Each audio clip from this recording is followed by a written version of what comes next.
Hello, my YouTube family. I welcome you all to your very own channel Next Gen Teachers. हम कर रहे हैं pedagogy of SST BEd first year. Previous video में आपने देखा कि इम्पॉर्टेंट लॉन्ग क्वेश्चन नंबर 4 था। आज हम पढ़ने वाले हैं लॉन्ग इम्पॉर्टेंट क्वेश्चन नंबर 5। आज का जो क्वेश्चन है वो है explain the principles of curriculum construction in social studies. तो सोशल स्टडीज़ के अंदर जो है वो करिकुलम किस तरीके से कंस्ट्रक्ट किया जाता है, उसके लिए क्या क्या प्रिंसिपल्स होते हैं। सबसे पहले तो आप ये समझिए कि करिकुलम और सिलेबस ये दो अलग अलग चीज़ें हैं। करिकुलम के अंदर सारी चीज़ें मेंशन होती हैं, जैसे कि टीचर कौन से चैप्टर्स पढ़ाएगी, किस तरीके से पढ़ाएगी, क्या टीचिंग मेथड और टेक्निक्स यूज़ होंगी, क्या टीचिंग एड्स यूज़ होंगे और किस तरीके से इवैल्यूएशन उन चीज़ों की जाएगी। तो ये सारी चीज़ें जो हैं पहले ही डिसाइडेड होती हैं, इसे हम कहते हैं करिकुलम। और सिलेबस के अंदर सिर्फ चैप्टर्स के नाम या टॉपिक्स के नाम गिवन होते हैं, राइट। तो इंट्रोडक्शन है कि curriculum is the totality of learning experiences provided by the school. Curriculum construction in social studies should be based on learners' needs and social requirements. तो ये जो करिकुलम है, करिकुलम कंस्ट्रक्शन जो है सोशल स्टडीज़ का, वो लर्नर्स की need के अकॉर्डिंगली बनाया जाना चाहिए कि लर्नर की क्या रिक्वायरमेंट है, उसके अकॉर्डिंग ये बनना चाहिए। तो इसके कुछ सर्टेन प्रिंसिपल्स हैं जो कि मेक श्योर करते हैं कि करिकुलम जो है वो बच्चों के लिए अच्छा बने। तो सबसे पहले क्या है कि principle of child centredness. Curriculum should be designed according to learners interest, ability and needs. तो करिकुलम जो है वो चाइल्ड सेंटर्डनेस को ध्यान में रख के बनाया जाना चाहिए कि बच्चे का किस चीज़ में इंटरेस्ट है, बच्चे की क्या नीड है और बच्चे की क्या एबिलिटी है, बच्चा क्या चीज़ याद कर सकता है, कितना याद कर सकता है, कितने इंटरेस्ट के साथ याद कर सकता है, उसको ध्यान में रखते हुए करिकुलम डिज़ाइन करना चाहिए। नेक्स्ट है हमारा प्रिंसिपल ऑफ यूटिलिटी।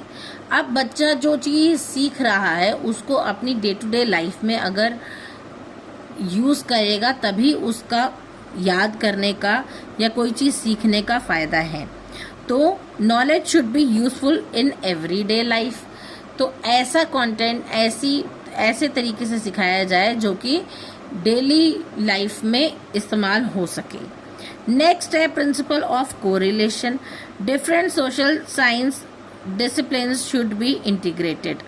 अब हिस्ट्री, सिविक्स, ज्योग्राफी, इकोनॉमिक्स, ये सारी चीज़ों की नॉलेज जो है वो इंटीग्रेट करके, यानी कि एसएसटी के अंदर हर एक टॉपिक को, हर एक प्री सब्जेक्ट को अच्छे से समझाना चाहिए ताकि, और उसको करिकुलम के अंदर शामिल करना चाहिए ताकि बच्चे को हर एक चीज़ की नॉलेज हो, ना सिर्फ पॉलिटिक्स की बल्कि अपने एनवायरनमेंट की भी, अपने सोशल सर्कमस्टेंसेस की भी पूरी जानकारी हो लर्नर को। इसीलिए एक प्रिंसिपल ऑफ कोरिलेशन ज़रूरी है। नेक्स्ट है principle of flexibility. Curriculum should adapt to changing social conditions.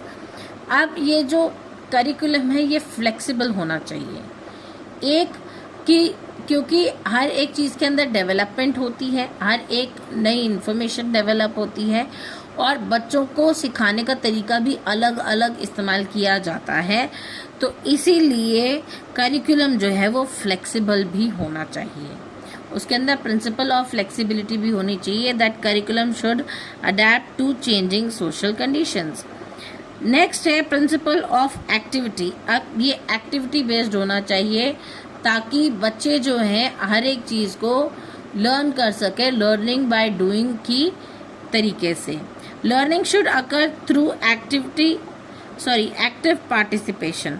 तो बच्चे जो हैं वो एक्टिवली पार्टिसिपेट करें लर्निंग के अंदर, ना कि पैसिव लिसनर्स बनकर के बैठे रहें। नेक्स्ट है हमारा principle of community orientation. Local social problems and community life should be included.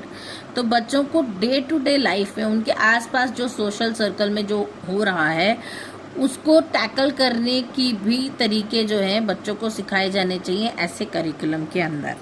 तो वो भी करिकुलम के अंदर जो है शामिल किया जाना चाहिए। नेक्स्ट है प्रिंसिपल ऑफ डेमोक्रेटिक वैल्यूज़।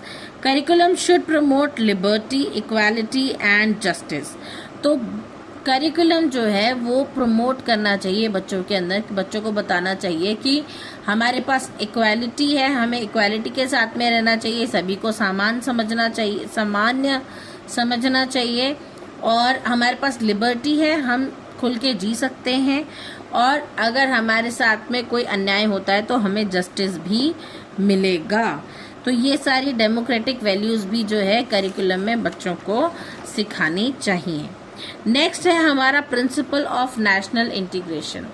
अब क्योंकि भारत एक डाइवर्स कंट्री है तो यहाँ पर बड़ी सारी डाइवर्सिटीज़ हैं, अलग अलग तरीके के लोग, अलग अलग कल्चर, कास्ट, रिलीजन, ठीक है, तो अलग अलग तरीके के लोग यहाँ पर रहते हैं। बहुत डाइवर्स कंट्री है तो वहाँ पर सभी को यूनिटी के साथ रहने के लिए जो है सिखाया जाए, पेट्रियोटिज्म सिखाया जाए ताकि नेशनल इंटीग्रेशन को प्रमोट किया जा सके। और ये भी एक तरीके का प्रिंसिपल है जो कि बच्चों को सिखाने के लिए करिकुलम में ऐड होना बहुत ज़रूरी है।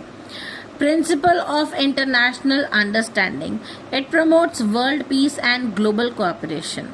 तो बच्चों को ये समझ में आना चाहिए, लर्नर्स को ये सिखाया जाना चाहिए कि वर्ल्ड पीस और ग्लोबल कोऑपरेशन हमारे लिए बहुत ज़रूरी होती है। इसीलिए करिकुलम के अंदर प्रिंसिपल ऑफ इंटरनेशनल अंडरस्टैंडिंग भी ज़रूरी है। नेक्स्ट है हमारा principle of continuity. Learning experience should continue. तो लर्निंग जो है बच्चों के लिए, लर्नर्स के लिए कॉन्टिन्यूसली होनी चाहिए, होती रहनी चाहिए ताकि बच्चे जो है एक आदत में आ जाए और उनको हैबिट लग जाए कि कॉन्टिन्यूसली उनको कुछ ना कुछ नया याद करना ही है। तो ये भी एक तरीके की प्रिंसिपल है जो कि करिकुलम में होनी चाहिए। नेक्स्ट है principle of balance. Equal emphasises on knowledge, skills and values. तो प्रिंसिपल बैलेंस क्या करता है, प्रिंसिपल ऑफ बैलेंस क्या करता है कि ये मेक श्योर करता है कि लर्नर जो है उसकी हर एक चीज़ के ऊपर इक्वली एम्फसाइज किया जा रहा है।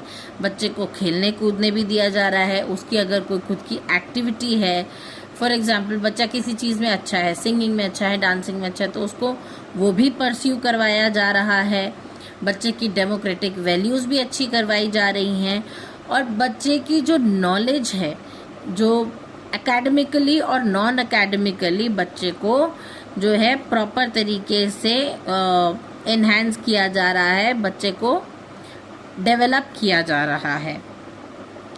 तो ये होता है हमारा प्रिंसिपल ऑफ बैलेंस। इसके बाद में प्रिंसिपल ऑफ एनवायरमेंटल अवेयरनेस। तो अब बच्चे को ये पता होना चाहिए, लर्नर को ये पता होना चाहिए कि हमारे एनवायरनमेंट में क्या हो रहा है। Develops concern for environmental conservation. तो एनवायरनमेंट के अंदर जो कंजर्वेशन हो रही है उसके बारे में बच्चा कंसर्न होना चाहिए। ग्लोबलाइजेशन होती है तो उसके पॉजिटिव और नेगेटिव्स, प्रोज और कॉन्स दोनों बच्चे को पता होने चाहिए ताकि वो उस हिसाब से उस चीज़ को यूटिलाइज करे और करने दे। नेक्स्ट है इम्पोर्टेंस, प्रमोट होलिस्टिक डेवलपमेंट। अब इतने सारी चीज़ें जो है करिकुलम में डाली जाती हैं, तो करिकुलम जो है इस तरीके से डिज़ाइन किया जाता है कि बच्चे की होलिस्टिक डेवलपमेंट हो सके, ओवरऑल डेवलपमेंट हो सके। Develops responsible citizenship. तो करिकुलम इस तरीके से डिज़ाइन होना चाहिए कि बच्चा जो भी चीज़ें सीखे, फॉर एग्जाम्पल डेमोक्रेटिक वैल्यूज़ अगर बच्चा सीख रहा है तो उससे एक अच्छा नागरिक ज़रूर बने। It ensures meaningful learning. बच्चा कोई रोट लर्निंग ना करे, रट्टाफिकेशन ना करे, बच्चे को हर एक चीज़ जो उसने पढ़ी है उसे वो अंडरस्टैंड भी करे और मीनिंगफुल लर्निंग होनी चाहिए। It prepares learners for social life. रोज़मर्रा की ज़िंदगी में किस तरीके से जो है दूसरों के साथ में रहना है, वो भी बच्चे को सिखाया जाना चाहिए करिकुलम के ही थ्रू। ये चीज़ भी करिकुलम में ऐड होनी चाहिए, ताकि यही इम्पोर्टेंस है एक्चुअली करिकुलम की। इसीलिए तो बच्चा जो है आजकल डे टू डे लाइफ के अंदर आराम से सरवाइव कर जाता है, क्योंकि करिकुलम की वजह से बच्चे को क्लासरूम में ये भी सिखाया जाता है, ताकि बच्चा प्रॉब्लम सॉल्विंग स्किल भी सीख सके।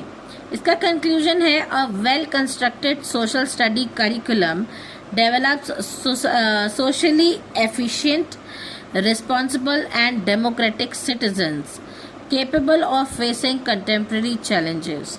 तो एक वेल कंस्ट्रक्टेड सोशल स्टडीज का करिकुलम जो है वो एक एफिशिएंट, रिस्पॉन्सिबल और डेमोक्रेटिक सिटीजन बनाता है, और उस सिटीजन को केपेबल बनाता है कि वो कंटेम्प्रेरी चैलेंजेस जितने भी हैं उनको आराम से फेस कर पाए। तो ये था आज का टॉपिक। आई होप आपको समझ आया होगा।